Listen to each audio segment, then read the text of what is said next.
Hey, good morning everybody, and welcome to the vlog, Reptile Army. There's literally 2 more egg cuttings for the season. I've got one clutch right here right now, which actually was a possible head sunset female, but she was bred to a vanilla bamboo woma. So basically the pos head doesn't mean that much because there'll be possible head sunsets. But we do have a bunch of cool stuff that could potentially come from this clutch. It's 2, 4, 5 eggs, and then the last egg cutting of the season is actually 2 clutches. It's about in 5 or 6 days, and then that's it. We are out of eggs when it comes to ball pythons. Then of course we'll have that retic clutch, which hopefully will be successful, and that takes about 90 days or so to hatch, 75 to 90 days, so it's going to be a waste. That'll be in 2022, the first clutch of the year. So let's just go ahead, jump into this and see what we have. Again, the bamboo is in the blue-eyed leucistic complex, but it's one of the most extreme versions of the blue-eyed leucistics, like the Lessers, Mojaves. The bamboos are actually really cool, so let's see what we have in here. Again, it could be vanilla, could be woma, could be a bunch of other stuff. There's also pastel in here, so let's see what we have. And here we go.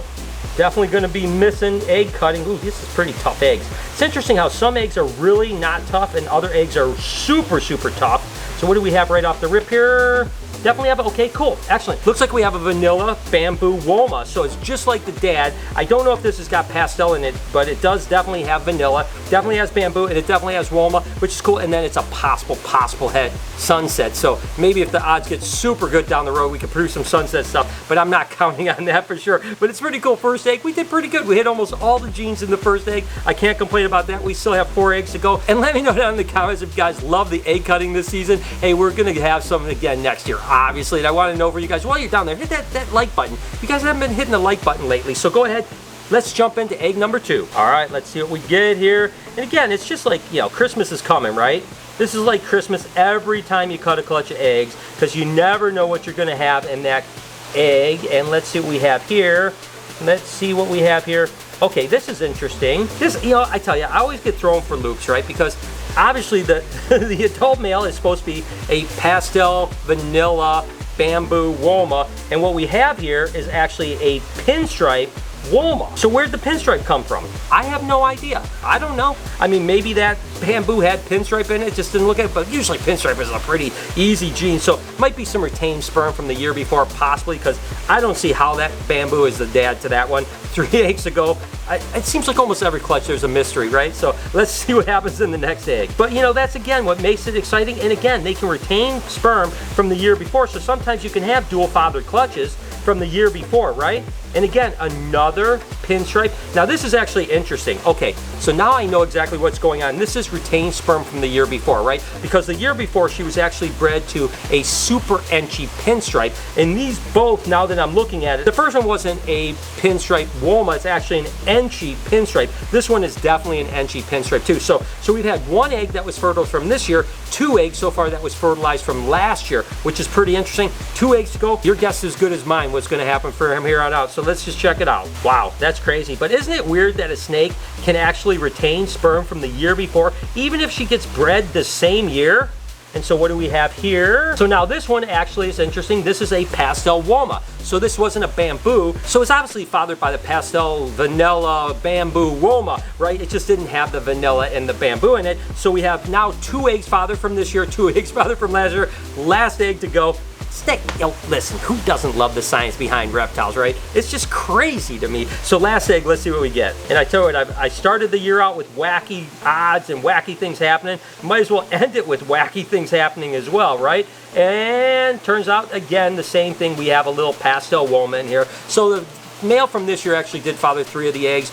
Retained sperm from last year, which is a couple eggs, no big deal. So that's crazy, right? Again, about 6 or 7 days from now, we get to cut our last 2 clutches. So let me know down in the comments if you guys are excited about it. And hey, before long, we're getting eggs in 2022. So kind of good news in a bad way, if that makes any sense, is that obviously yesterday we had the leak here that was literally all over the place right here. And we didn't know if it was coming from the waterfall, some leak that was happening, like happened a year or so ago, or was there actually a seal broke? And if the seal was broke on some of these things, it was going to be a complete teardown of the entire enclosure, which I have no idea how to even do. It would have been an absolute nightmare. Well, sure enough, I had a hard time sleeping last night thinking about this, but we do have a little bit of water here, but I think that's just residue from actually all the water that was coming out. So it looks like what's happening is that it's certainly, again, the waterfall is somehow leaking. Last time we actually had Lori come in and seal everything super good. And I think that maybe with that silicone, it just maybe wore off after a year since it hasn't been leaking. So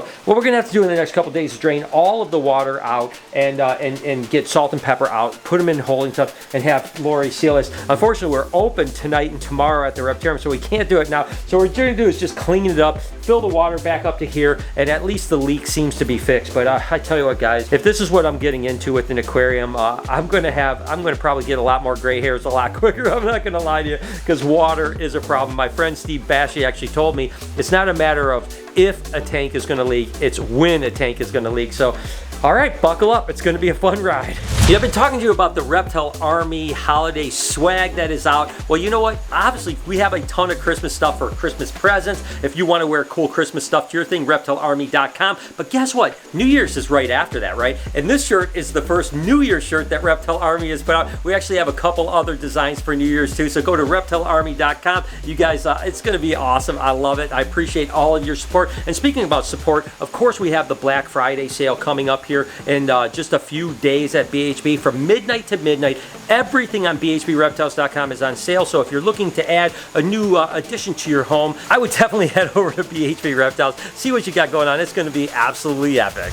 It's always cool when you get new gear a fish in. And basically what happens, I'll be totally honest with you guys, is that these guys will kind of eat on each other, right? They eat the dead skin, but they also like to eat each other. So every like maybe 6 to 7 weeks, we have to get a new shipment in just because there's not as many gear of fish in here. So here they are. And so obviously for you fish people out here, and of course I'm becoming a fish guy, you know, opening up an aquarium, I've got to be, right? We just have to float these guys for about 20 to 30 minutes just to make sure that the temperature and the water in the bags matches this, and then we'll pour them through. And as a matter of fact, I'm going to ask Mike, can you do me a favor in about 20 minutes? Can you just dump these through, you know, obviously use a fish net, dump them in there, and then we're going to have tons of cool fish for the weekend. If you guys want to get notifications before anyone else when it comes to anything happening here at BHB or the Reptarium, you can actually text BHB Reptiles to this number right here. I'll also put the number down in the description. So just go ahead, text BHB Reptiles. You will be the first to know. We will keep you up to date on all the cool happenings, like what's happening with the Black Friday sale.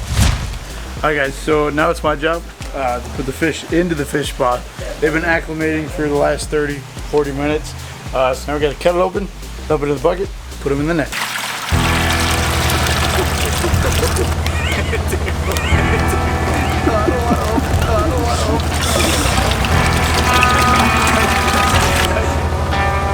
I just can't do this anymore.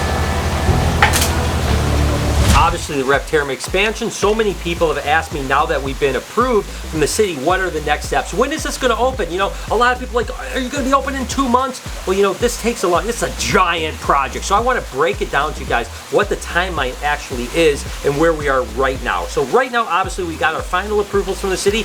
Yay, that worked out absolutely right. So what's the next step, right? Well, the next step, number one, is going to be structural engineering.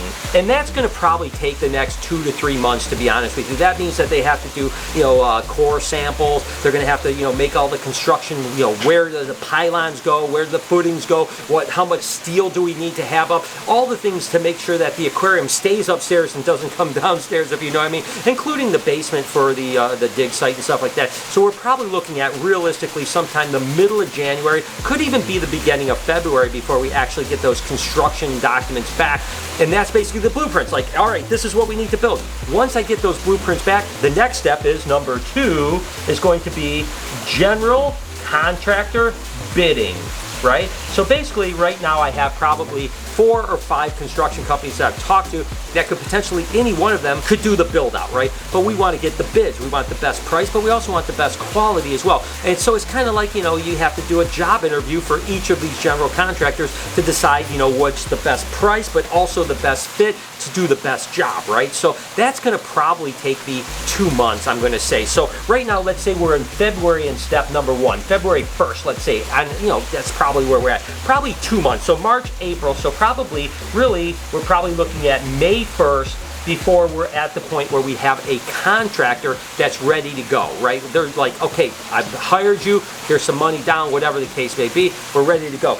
Next step after that is going to be building permits, and that's with the city, right? Now we have to submit through the contractor, that is a licensed contractor, that they can build this, and the city has to go over the construction documents and they have to approve everything. I mean, they're going to approve it, they might have some tweaks and stuff like that, but that's probably going to take anywhere from 4 to 6 weeks, somewhere in that range. So right now we're at May 1st, so we're probably about the middle of June to say July. On the worst case, we're going to have the permits back from the city. Now this is the timeline I'm hoping is going to work. Some things could be quicker, some things could be a little bit slower, right? But so let's say that the middle of July, the end of July, worst case scenario, we have all of that done. We have the paperwork, we have the construction company, we have the permits from the city. Now number 4 is going to be planning. So planning for the GC, or the general contractor, is going to take time because they have to have materials, they have to, you know, schedule it into their workflow and all that other stuff. I'm assuming that it's going to take them probably 2 months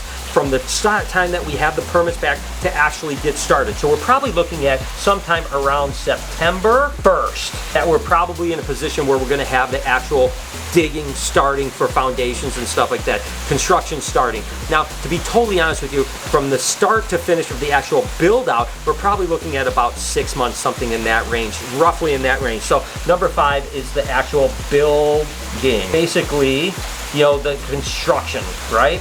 Construction for the outer thing. Now, a lot of people have asked, are we going to shut down the Reptarium? Now, the good news is that we're going to be able to build a shell around this building, right? So basically, all the construction is going to happen around. We shouldn't have any issues with, like, any problems with the animals. So all the animals are going to be here, and we're going to be open the entire time that the building is happening. Looking at about 6 months in that range, right? So realistically, we're probably looking at March 1st is somewhere in that range for the actual building to be done. Now this is the only time that the Reptarium will be closed, hopefully for only about 2 weeks, and that's when this front wall that I'm looking at right now gets bashed out and we move everything to that front, right? So during that time, obviously we're going to have construction in here. We're going to have to probably put a false wall up here to kind of protect all the animals from noise, dust, all that other stuff, and then we'll bust down this wall and we'll actually build that out. That's probably going to take us 2 weeks to, you know, again, make sure the cement's level. We're going to have to epoxy the floor. We're going to have to do all this stuff. Now keep in mind, during probably between number 5 and number 6, let's say 5A, we'll be building all the reptile and otter enclosures down at Universal Rock, right? So we'll be building them. So by the time we bust this wall out, we should be ready to have the enclosures come in, right? They should be ready. So that 2-week window that we bust the wall out, we epoxy the floors, we're also bringing in all the new displays. It's going to take us a little while. Now we'll reopen up, maybe not completely done with the enclosures yet, but close, right? To where we at least have the place back open. So now again, we're probably at, you know, March 1st, we're going to be closed for a couple weeks, probably realistically April, so say 7, April, worst case May, we hope to be open with Reptarium expansion. So that's right, so by the beginning of summer, we're hoping we'll be open for the expansion of the Reptarium this coming up year, right, in 2022.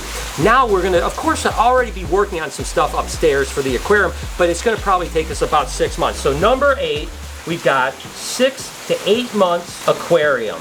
So we're really looking at about 6 to 8 months of, you know, getting the tanks in, filtration in. You've got to cycle the fish. You've got to do all the things. We've got to do all the facades and stuff like that. So in a perfect world, if everything works out perfectly, May we're going to be open at the Reptarium expansion, and then about 6 to 8 months later, maybe Christmas if we're really lucky, we'll be open for the aquarium. So my goal is, for my Christmas present next year, we would be open for the aquarium, the Reptarium, and of course the dig site will be happening kind of at the same time. So there's the timeline, guys. Will I stick to it? I don't know. I'm assuming that if anything goes wrong, it'll probably get pushed back. It's probably not going to be early, right? Because some things get delayed. Maybe there'll be some permit issues. Maybe there'll be some construction issues, some supply issues, whatever the case may be. But the point is that I wanted to give you an outline of what my hopes are, so you guys understand kind of how things are going to go with the Reptarium now. So let me know what you guys think, and let me know if you think I'm absolutely crazy with the timeline, because I am definitely going to be pushing it really really hard to get it done as quickly as I can. Remember, we literally have one more egg cutting. It'll be 2 clutches for the year, and that is it. But if you enjoyed egg cutting, you can actually watch this playlist right here, and you can just watch all egg cutting all day long